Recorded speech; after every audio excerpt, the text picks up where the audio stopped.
soir, Pierre m'a demandé un peu de présenter le contexte d'un projet qu'on est en train de développer depuis quelques années à l'Observatoire de la Côte d'Azur, en collaboration avec l'IPGP, l'Institut de physique du globe de Paris, et des autres, collègues un peu en Europe. Donc, le sujet, la Lune, bien évidemment. La Lune est l'objet céleste plus familier qu'on connaît. Et en fait, ça, c'est des images par un vieux ami à moi, Walter, qui fait des observations avec des filtres pour la Lune, avec un télescope amateur de 18, un achromatique de 18 centimètres. Et là, on voit avec ces filtres, on voit un peu la minéralogie, la composition lunaire, pas tout à fait la même sur la surface. Les zones bleues, c'est surtout des zones riches en classique de calme. Et les zones plus rouges, c'est qu'on dirait des moches, enfin de la minéralogie, plus riche en fer. Après, c'est très beau voir ce genre de photos. En fait, je sais pas, plein des amateurs qui s'occupent des photos, récemment. On connaît bien que la composition lunaire n'est pas tout à fait la même. Les Highlands ont une composition différente des mers. Les mers, c'est de la lave, en fait, qui est sortie il y a très longtemps dans la formation de la Lune. Et les Highlands sont des régions encore plus anciennes qui, en fait, sur lesquelles on voit plein de cratères d'arbres. Donc, je pense que la Lune, c'est l'objet céleste, un des objets célestes plus proches à nous. Et en fait, ça, si on vous demande à un enfant de représenter le ciel, il va sûrement vous dessiner la Lune. En fait, ça, c'est un dessin, j'ai un peu corrigé, mais bon, peut-être ma femme l'a un peu corrigé, mais il vient de ma fille qui a 5 ans et demi. Et donc, vraiment, elle a dessiné une grande lune au centre, de la page. Et en fait, je pense que les observations scientifiques ou même de la Lune ont changé l'humanité plusieurs fois. En particulier, quand Galilée a pointé sa petite lunette sur la Lune, je pense qu'il a changé notre vision du monde euh, totalement. Parce que il a vu que la Lune n'est pas un objet lisse. Il a de structure, surtout en observant à côté du Terminateur. Il a vu des ombres, des hommes connectés, des régions illuminées. Il se déplace dans la région sombre. Il a compris que ces choses, c'est en fait des variations d'élévation dans le terrain. Et en fait, grâce, il est très intelligent, Galilée, il a pu donner une estimation de la taille de la profondeur des cratères, la hauteur des montagnes. Il a donné quelque chose qui c'est pas tout à fait différent de ce qu'on voit ici dans l'arrière-pays. Donc, c'est des choses similaires à ce qu'on a sur Terre. Et donc, c'est là, il a nous permis de comprendre que notre monde terrestre, il n'est pas seulement sur Terre, mais on a des structures similaires dans l'espace. Bon, vous savez que c'est pas une vie simple pour Galilée, j'ai pas besoin de le rappeler ici, mais donc ça fait un certain temps pour arriver à ce genre de choses. Mais c'était très clair déjà à l'époque. On parle du 16 1611. Là, je vais rester un peu de temps sur cette planche, parce qu'il y a des choses intéressantes à dire, tout ce qu'il y a à voir. Et je pense qu'il y a une deuxième étape qui implique la Lune. En fait, on veut changer l'humanité. Quand les astronautes de l'émission du programme Apollo ont mis leur pied sur la Lune. Je pense que c'est un événement vu par le plus grand nombre de personnes jamais fait. Et c'était en 1966. Donc, l'exploration de la Lune, c'est une étape fondamentale dans la vie de l'être humain sur Terre. Mais c'est intéressant de comprendre un peu la structure de la Lune et surtout les hypothèses qu'il y avait avant la mission Apollo sur pour répondre à la question quelle est la composition lunaire et quel est l'état de la surface. J'ai parlé de roches de différentes compositions, mais en fait, il y a très peu de roches sur Lune. Et avant l'émission Apollo, avant l'émission Surveyor, Luna de la Russie, en fait, il y avait deux hypothèses fondamentales, deux hypothèses majeures. La première s'appelait the Deep Dust Model, donc l'hypothèse de la poussière profonde, qu'il était, disons, il était publié par Thomas Gold, qui c'était un paléontologue avec une formation américaine qu'il avait étudié en Europe. Et la chose intéressante, c'est que Tom Gold avait proposé l'idée que la surface lunaire était couverte par une couche de particules très fines, très petites, mais totalement non cohesives. Donc, en fait, si vous avez des particules de ce type-là, avec une taille millimétrique ou centimétrique, pour le déposer sur une surface, sur la Lune, il y a moins de gravité que sur Terre, il y a quand même de la gravité, il faut que les particules se touchent par trois points.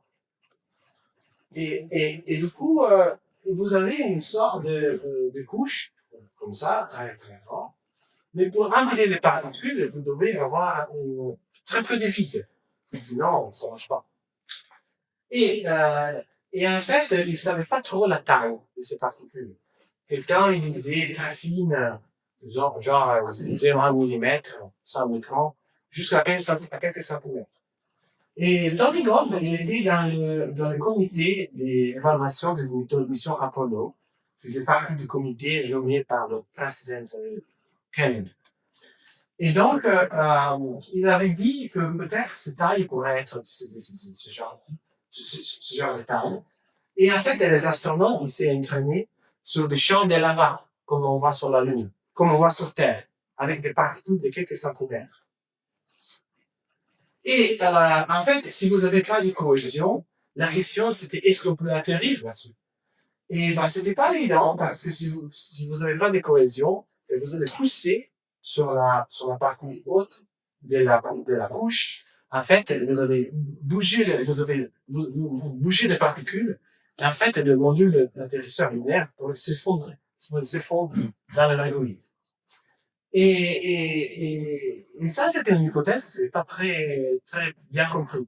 Et en fait, les ingénieurs, ils avaient dessiné des systèmes au cas où on aurait des effondrements importants, beaucoup de centimètres, voire même 1 mètre, dans la couche de poussière lunaire.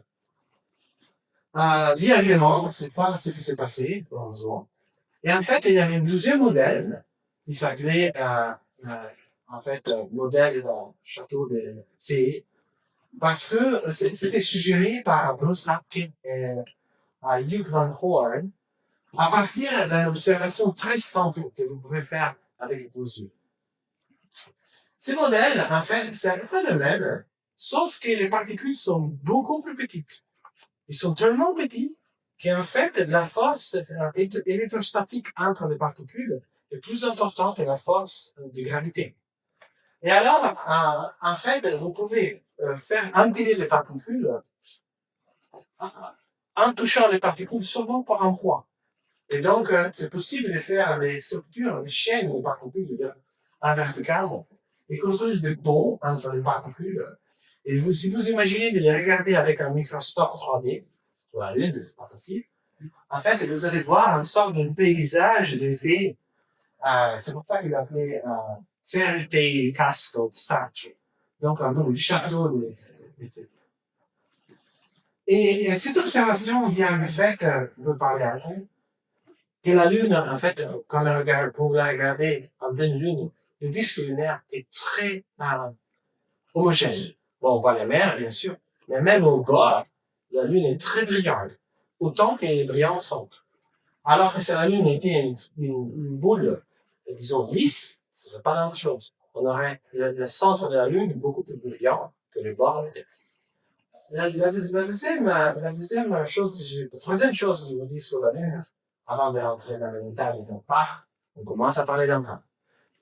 Et avant la mission Apollo, on ne savait pas si des cratères lunaires quelle était l'origine des cratères lunaires.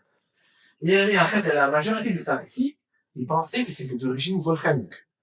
Et en fait, ces cratères, ils s'est formés par des volcans, et après une érosion, par des milliers, voire des millions d'années, ils formaient ces structures qu'on voit avec le télescope. Le télescope peut-être que ce soit.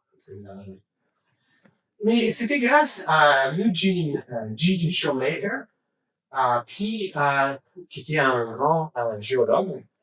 Il a un peu démarré la géologie spatiale aux États-Unis. Il a travaillé aussi en Allemagne. Qu'il a pensé, qu'il a proposé, et en fait, c'est les cratères, c'était dû à des impacts des astéroïdes sur la Lune. Et comme il a compris ça en regardant les tests d'explosion nucléaire. Quand les Américains faisaient des tests, ils mettaient les engins nucléaires, les bombes nucléaires sous le sol, ils faisaient exploser. Et on voyait des structures similaires, c'est qu'on voit sur le Barringer Crater, qui a créé l'Arizona, et aussi sur la Lune.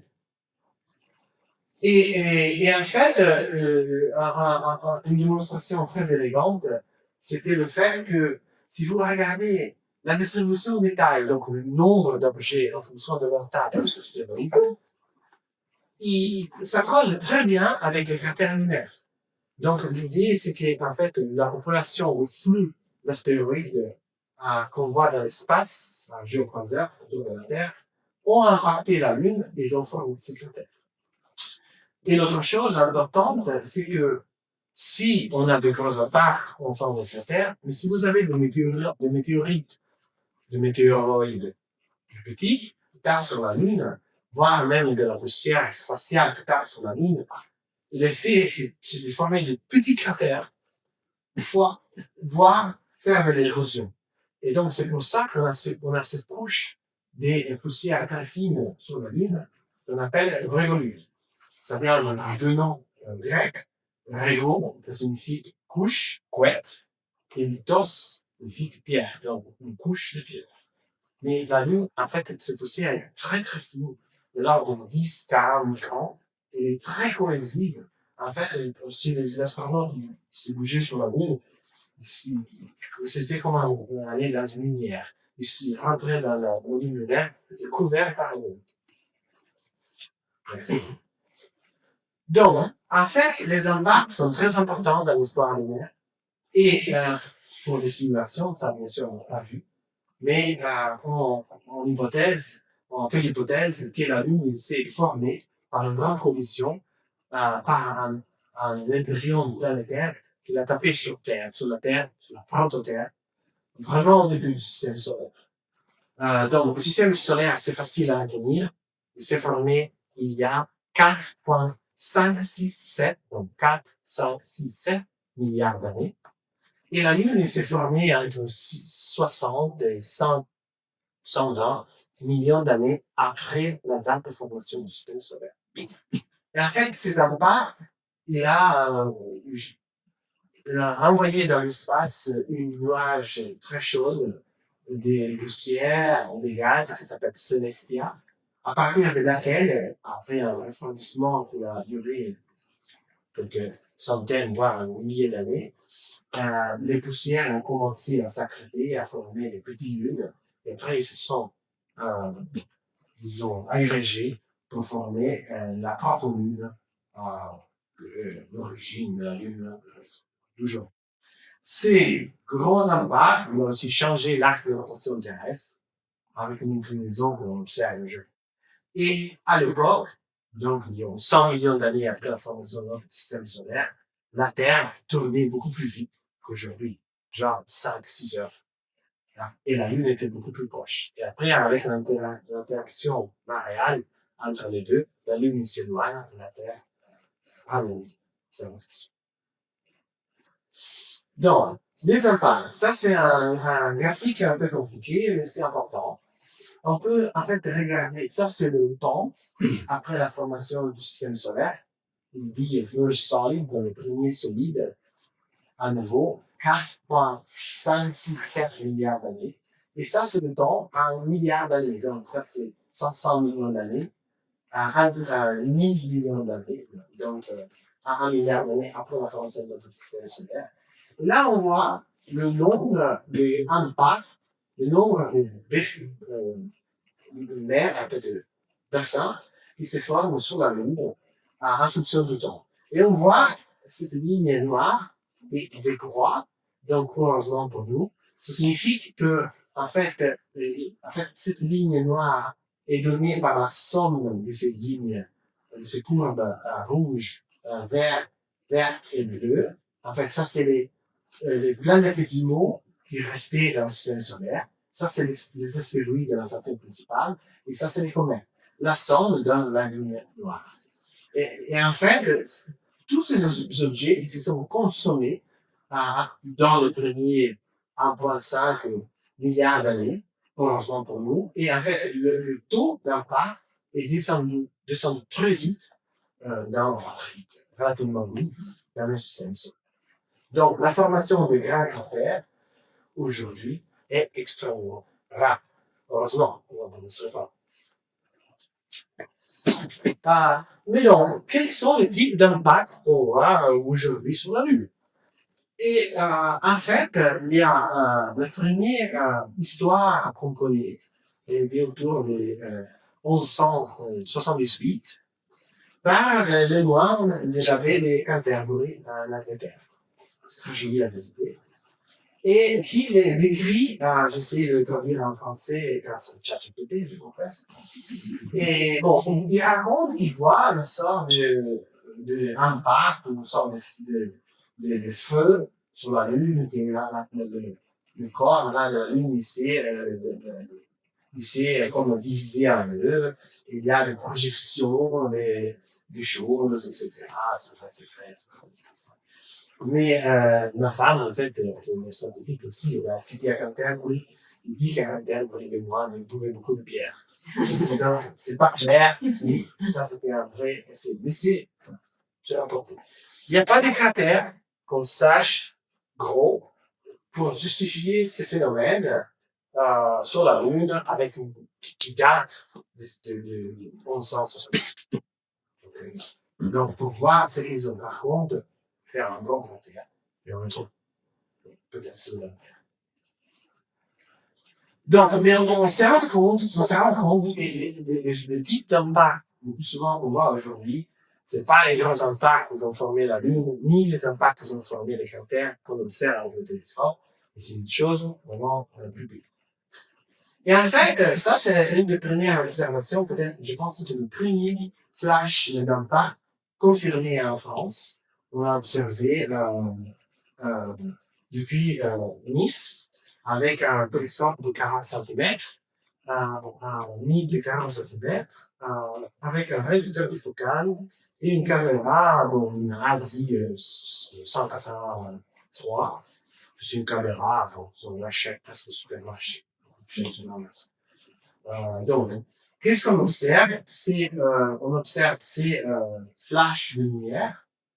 Voilà, ça c'est des images, je faisais 20 images par seconde. Et c'était moi, l'observé. Et en fait, ça c'est le champ de vue du télescope. Et ça c'est la partie non illuminée de la Lune. Donc, je pense à la lumière cendrée, n'est-ce pas? Voilà. Donc, ça, le croissant brillant de la Lune, il est ici, il toucherait le sol. Et donc, si on voit, la durée était moins d'un seconde, mais c'est un objet très brillant. La magnitude de ces objets était autour de peut-être 4 demi. Donc, c'est presque une étoile qu'on peut voir à l'œil. Et la durée est, je pense, 250 000 secondes. Et en fait, c'est un météorite qui impacte la Lune, et donc il va fondre le rhéolite lunaire, et donc on voit ces flashs. Il y a des programmes d'observation beaucoup sont amenés par les amateurs. Et il y a deux aussi entités professionnelles. Là, maintenant, on va être trois, j'espère. Mais nous, on n'a jamais fait des observations de campagnes systématiques. On a fait des tests. Je vais vous raconter pourquoi. Mais ceux qui ont fait des campagnes d'observation, c'est la NASA et l'ESA, l'Agence spatiale européenne, par un télescope qui s'appelle Triomeri, qui est dans le Péloponnèse, en Grèce. Et en fait, ça, c'est tous les caches qui ont été mis dans la base de données par les Américains et par les Européens. Ces objets, c'est des éléments très faibles aussi. Les Grecs observent avec un télescope de mètre 20. Donc, il arrive à voir nos impacts autour de la magnitude 10. Mais nous aussi, on y arrive. Avec un télescope petit, et puis voir tout. Alors, ça, c'est le type d'observation qu'on fait. Ça, c'est une simulation que j'ai fait avec Stellarium. Et donc, ça, je crois que c'est la nuit, enfin, le soir, quand on a choqué ce flash dans le temps. Alors, là, c'était la lune, comme on voit ici. Et en fait, ce qu'on fait, c'est qu'on observe le côté sombre de la lune avant le premier quartier, dans le ciel du soir, ou après le dernier quartier, dans le ciel du matin. Vu que moi, je n'aime pas les retours, je préfère faire ça. Et en fait, en Nice, pour l'instant, on n'a jamais fait la partie du matin, parce que les tests, on avait fait au niveau. Et en fait, on avait des armes qui nous cachaient la lune de matin. Là, je vais vous raconter comment on va bouger le télescope à Palerme, sur le plateau du sol, et on voit une vision pour l'instant très longue. Alors, qu'est-ce qu'on fait? Mais c'est pas la seule chose qu'on peut faire. Mais bon, ça c'est une première idée. Normalement, tout le monde fait ça, mais nous, on va faire un peu différent. C'est nécessaire. Donc, normalement, ce qu'on fait, on met les capteurs, on pointe le télescope sur la partie sombre de la Lune, et on observe avec un champ de vue de une vingtaine de minutes d'arc, fois 12 4. Par contre, quand la Lune devient très grosse, donc l'âge de la Lune augmente, et on a le croissant lunaire qu'on augmente, et ça devient de plus en plus difficile de faire ce type d'observation.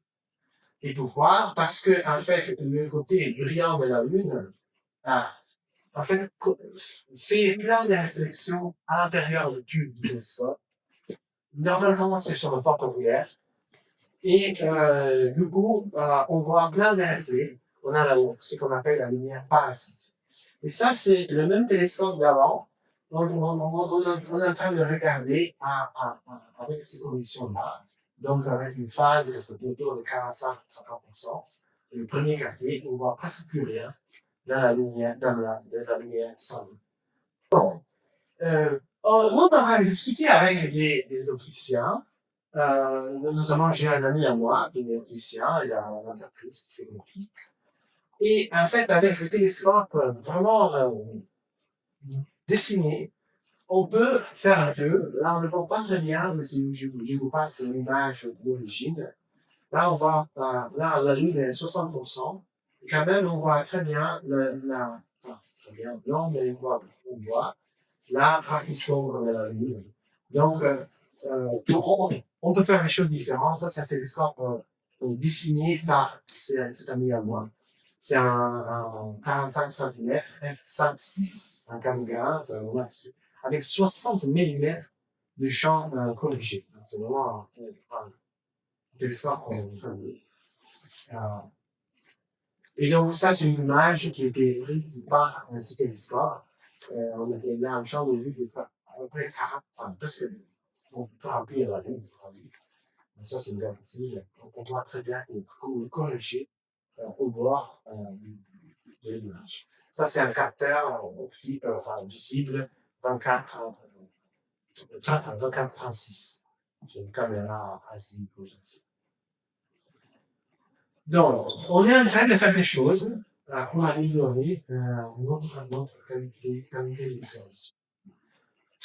Mais, on fait une autre chose, qui c'est un peu plus coûteuse, mais c'est très intéressant. Nous, on est les premiers au monde à observer les flashs d'impact dans la lumière infrarouge. C'est l'infrarouge proche, autour des 1,2 microns de longueur d'onde. Après, il y a c'est pas l'infrarouge longtemps. Donc, pour vous donner une ordre d'idée, une caméra infrarouge proche, commerciale, qu'on a acheté grâce à un financement français, en discutant beaucoup le prix, parce que le PDG de la boîte qu'on a acheté en français depuis plus longtemps, on fait un prix vraiment d'amis. Ça coûte 35 000 euros la caméra pour un capteur qui est 9 fois 6 mm. Non, 10 fois 7 mm. Donc c'est vraiment une ordre de 20 fois plus cher que la caméra visible. Pourquoi l'infrarouge? Donc en fait, nous, on est le premier au monde à faire ce type d'observation. On l'a déjà fait. Et là, l'idée, c'est de passer à mode de production. Donc on a fait des tests, ça fonctionne hyper bien, c'est plus cher, et on va faire des commentaires d'observation de l'infrarouge. Comme vous voyez, dans le papier, vous appuyez sur le monde de gens ici, il y a accès à l'étudiant, avec moi-même, et Lisa, et Catherine, c'est ma femme, hein. Certains de vous me connaissent, c'est une des amis, c'est là maintenant le plan militaire. Mais il y a aussi des amateurs.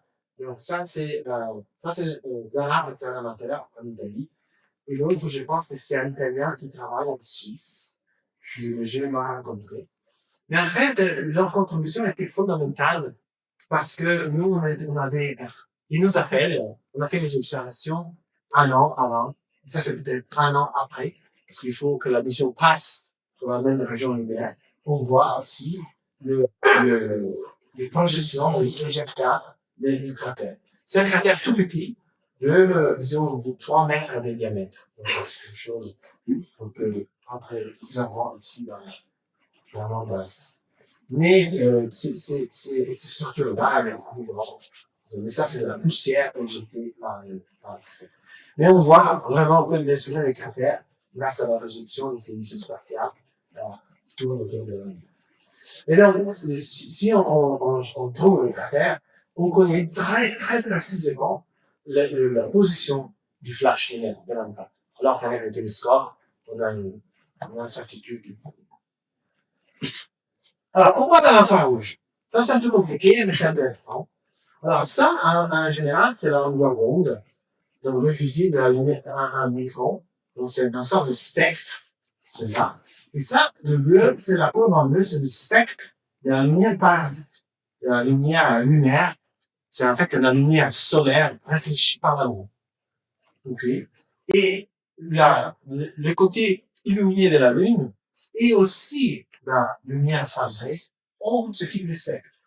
Alors que les flashs lunaires, c'est du régolith fondu. En fait, ils ont un spectre beaucoup plus rouge dans l'infrarouge proche. Donc, on est à 1,2 micron. Donc, en fait, si on fait des observations avec une caméra visible, on observe dans cette bande, et en fait, on a beaucoup de lumière parasite et très peu de flash. Alors que si on observe dans l'infrarouge proche, on a beaucoup moins de lumière parasite et beaucoup plus de lumière de flash. Et on a un autre gros avantage dans l'infrarouge, qui est, si vous regardez le ciel est bleu, bien évidemment. Donc, si on observe dans l'infrarouge, le ciel est presque sombre. OK? Donc, on peut observer même le jour. Et donc, on peut monitorer de manière continue la Lune. Et ça, c'est le télescope qu'on a utilisé pour nos tests. C'est un télescope de 40 cm avec un caméra infrarouge, c'est la boîte orange, là. Je suis très, très, très content de ce télescope. C'est une monture qui est fabriquée à mon père, presque gratuitement. Et on a installé un télescope de 40 cm, c'est un télescope commercial, Skywatch, qu'on a utilisé. La monture est à décodeur absolu, donc il travaille hyper bien, on suit hyper bien la Lune toute la journée. Là, on voyait la Lune pour voir la Lune. On voit bien les arbres. Ça, c'est le côté du matin. Quand la Lune est plus basse, sur le pic, on ne peut pas l'observer, parce qu'il y a les arbres. On ne peut pas toucher les arbres. La nuit, c'est protégé, etc. Donc, on va essayer de trouver un endroit, c'est pas possible. Du coup, on le place à carrière.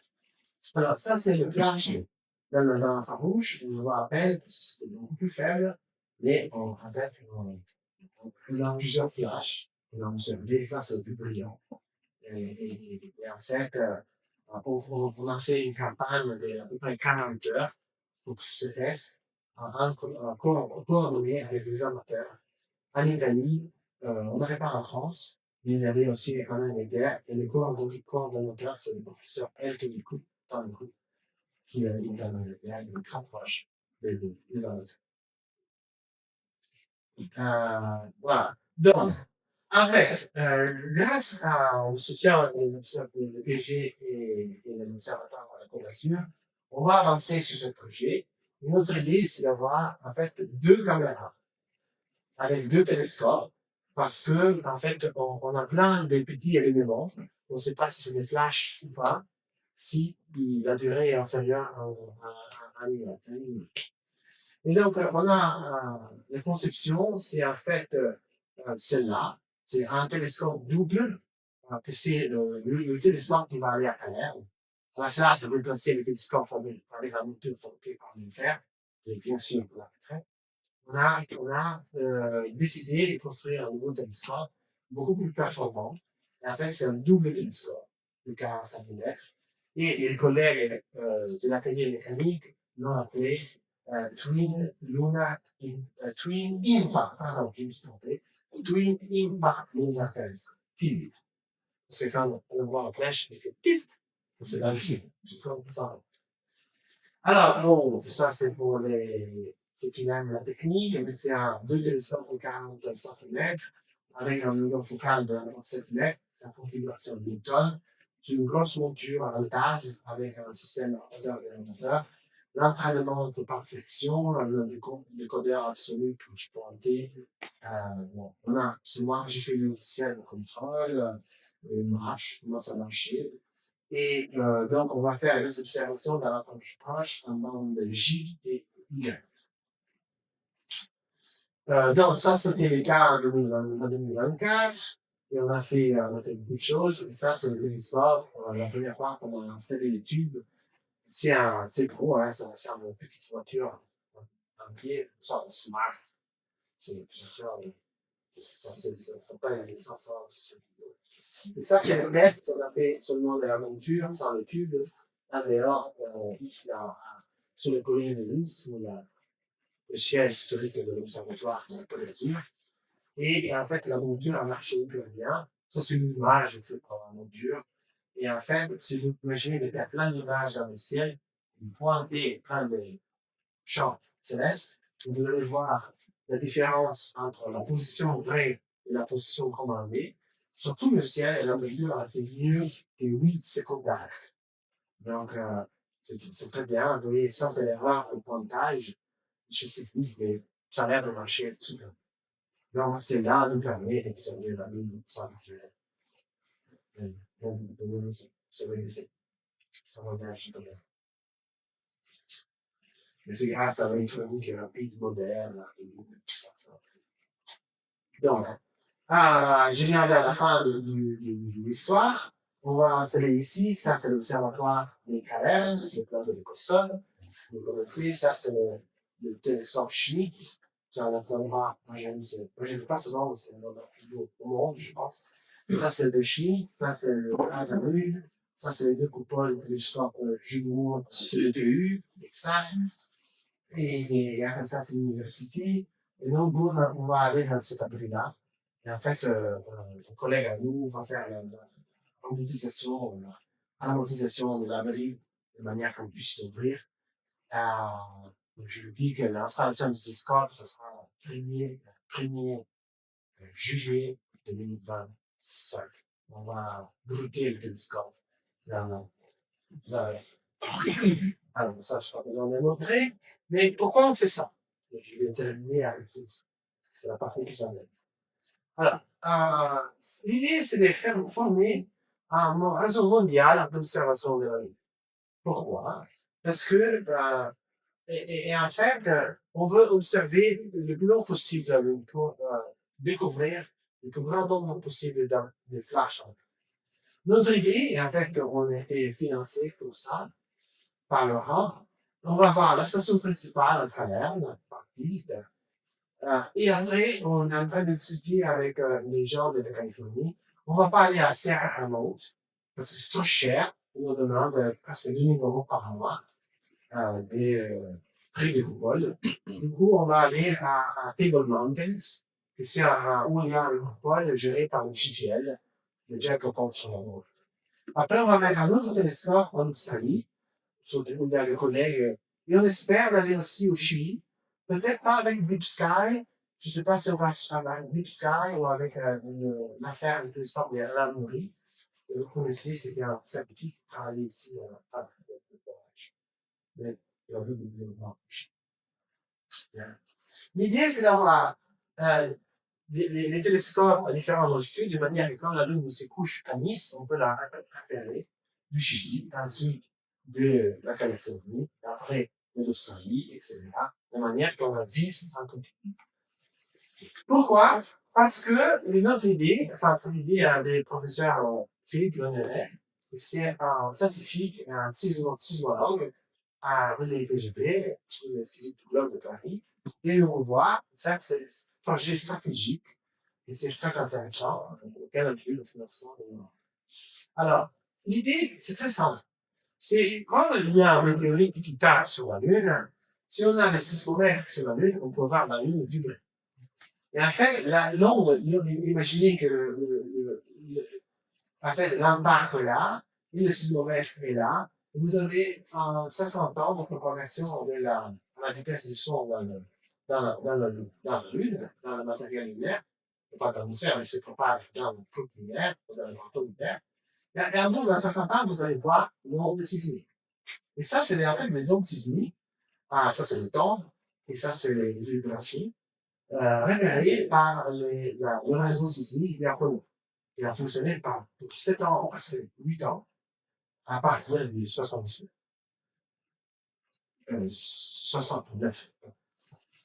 Bien évidemment, ça c'est arrêté, mais il y a l'idée, il y a 3 missions spatiales qui vont aller avec le sismomètre.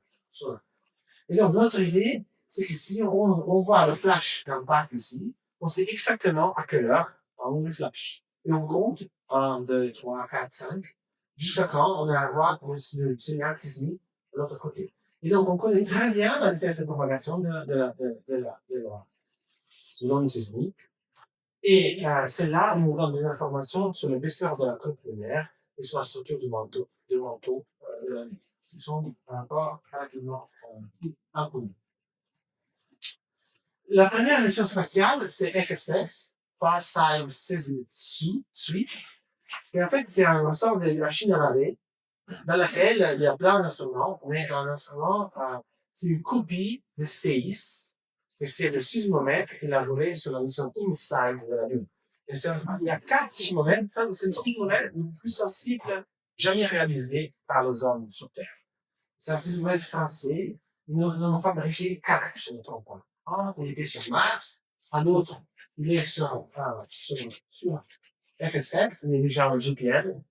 La mission va partir fin 2026. Et après, il y a encore 2. Alors, un, on a proposé à l'Europe, à l'ESA, et un autre, on a proposé pour Artemis 4. Ça, par contre, c'est Artemis 3, où il y aura des astronautes qui vont déposer un autre sismomètre qui s'appelle LEM, et c'est fabriqué par les États-Unis, mais pas autant sensible, pas sensible comme le sismomètre français. Il y aura une troisième mission qui s'appelle Chang'e 7 par la Chine. Il va y avoir aussi un sismomètre. Nous, on a impliqué dans toutes ces missions spatiales. Donc, l'objectif, bon, j'ai déjà dit, c'est en fait de mesurer l'épaisseur de la croûte, la structure du manteau, sur la Lune, et en fait, de le comparer à différentes autres planètes telluriques. Et donc, ce projet vise un peu à faire une sismologie de planètes telluriques et les comparer avec ce qu'on connaît de Mars et de là. Il y a aussi des idées de faire des choses sur Vénus, par de zones de réaction dans l'atmosphère. Bon, ça, c'est beaucoup plus complexe. L'idée, c'est de surveiller les impacts naturels sur la Lune pour comprendre les modèles, l'épaisseur de la croûte, la structure du manteau, qui sont des paramètres importants pour les modèles de formation de la Lune, comprendre comment la Lune se former, etc. Une autre chose qu'on va faire, bien sûr, c'est de mesurer le taux d'impact. Et en fait, si on regarde les impacteurs en région terrestre et lunaire, ça, c'est les gros impacteurs. Ça, c'est par exemple les astéroïdes, les géocroiseurs, avec des masses très importantes. Ça, c'est les bolides qui en fait, tapent sur l'atmosphère terrestre. Ça, c'est les flashs lunaires. On voit ici, on a déjà les mesures. Mais il y a une région qu'on ne connaît pas. Et donc, en fait, ça, c'est qu'on veut, en fait, couvrir avec nos télescopes TILDA. Et donc, le deuxième objectif du projet, c'est de mesurer la quantité d'impact qu'on a dans la région. Et donc, bon, j'ai fait un peu la conclusion. Merci.